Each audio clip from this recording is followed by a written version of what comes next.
전기자동차에 대해서 중국 시장을 언급하지 않을 수 없는 것이 현실입니다.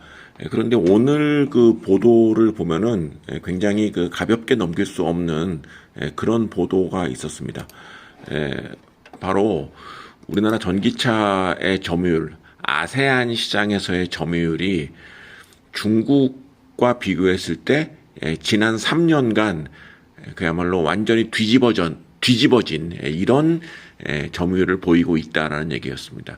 2019년에는 아세안 지역에서 우리나라의 전기차 비중이 43%, 점유율이 43%였던 것이 2021년에는 8%로 급감했으며, 반면에 중국 제품은 2019년 26%에서 2021년에 46%로 또 크게 증가를 했습니다. 여기서도 놀라운 것은 2021년까지의 그 숫자라는 얘기거든요. 그러면 이제 우리가 흔히 얘기했을 때 우리나라하고 뭐 전기차는 물론이고 대부분의 산업이 지금 미국 중심의 그 포커스를 맞추고 있다. 그래서 상대적으로 중국과 아세안 시장, 기존의 그 우리나라의 전통적인 수출 시장에 대해서 좀 그 관심도가 굉장히 낮아지고 있다. 이거에 대한 결과가 아닌가라고 생각할 수 있겠지만은 이 통계는 2021년까지의 통계입니다. 그럼 지금 이 동영상을 작성하는 시기가 2023년 5월 말이니까 2년 전 통계인 것이죠. 뭐 그야말로 정식적으로 얘기한다면 문재인 정부 마지막 시기가 2021년이었습니다. 그렇다면은 지금 정권이 바뀌어서 미국 중심으로 모든 포커스가 몰리는 시기가 아니란 얘기죠.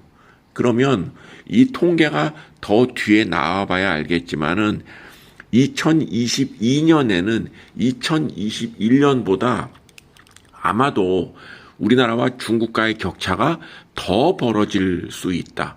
그렇다면은 2021년 말 8%의 비중이 더 줄어들 수 있다라는 추정은 쉽게 할 수 있는 것입니다. 중국이 전기차 부문에서 점유율을 확대하는 것, 이것은 이제 뭐 거의 상수의 개념이다. 앞으로도 이제 더 그 중국의 전기차 시장 점유율이 늘어날 수 있다라는 것은 뭐 아세안뿐만 아니라 글로벌 시장에서도 이미 알려진 사실이라고 할 수 있습니다.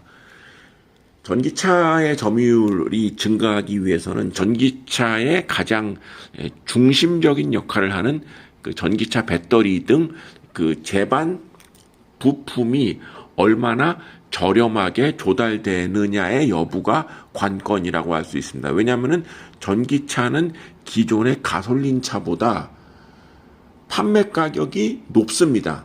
그렇기 때문에 기존의 가솔린 차를 전기차로 바꾸는 과정에서 우리나라를 비롯한 대부분의 국가가 보조금을 지급을 해왔습니다. 그런데 그 보조금의 지급이 이제 앞으로 점점 줄어드는 이런 상태에 있는 것이죠.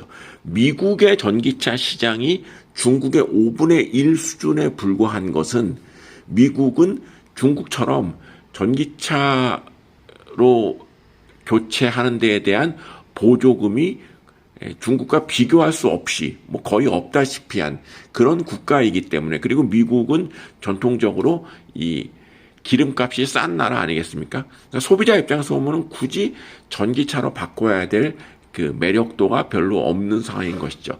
정책적으로 언제까지 반드시 전기차로만 대체하겠다, 이런 정책적인 강제성이 없는 한 기존의 가솔린 차를 모는 사람이 불편함이 없는 시장이라면 이게 이제 전기차가 늘어나기가 어려운 시장인데, 바로 미국 시장이 그러한 상황이죠. 미국도 언젠가는 전기차로의 비중이 늘어나는 것은 뭐 쉽게 예측할 수 있지만, 적어도 최근 기준으로 봤을 때 미국 시장이 좀 이렇게 증가가 더딘 이유가 바로 여기에 있는 것이죠.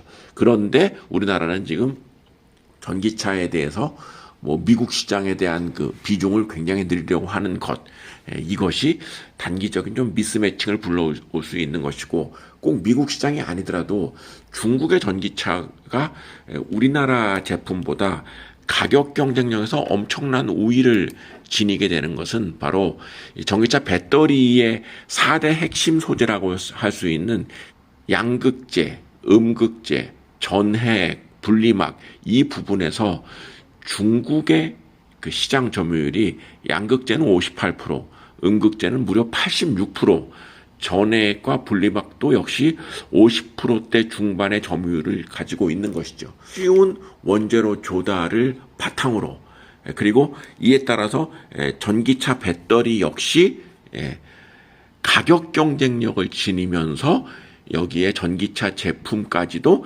가격 경쟁력이 있는 제품을 출시하고 있기 때문에 그 소비자 입장에서는 전기차 구매에 따른 그 소비자 가격 상승의 부담을 중국 제품이 상당히 그 완화해 줄 수 있다는 것에 대해서 중국 제품에 대한 수요가 늘어나는 또 하나의 요인이라고 할 수 있는 것이죠.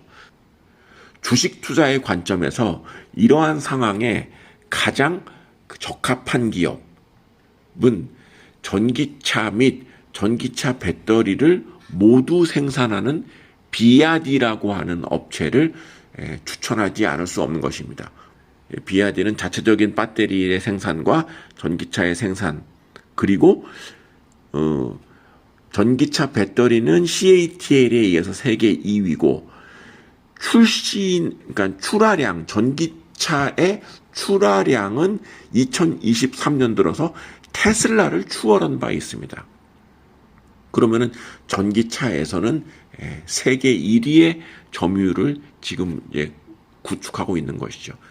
일부에서 비아디의 그 투자를 오래전에 했었던 워렌 버핏이 비아디의 주식을 지난해부터 계속 축소하고 있다라는 보도, 이건 뭐 맞는 말입니다. 맞는 말인데 중국 션전 증시에 상장된 비아디 주식 2.9%가량 보유하고 있습니다.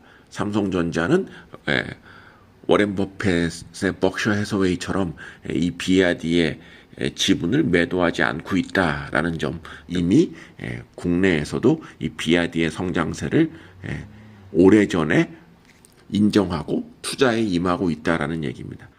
올 들어 LG 엔솔이나 테슬라 같은 전기차 관련 기업들 주가는 크게 상승한 것과 달리 비아디는 여전히 지난해 말 주가 수준에서 벗어나지 못하고 있습니다. 이는 역설적으로 지금이 투자의 적기가 아닌가 이렇게 해석이 됩니다.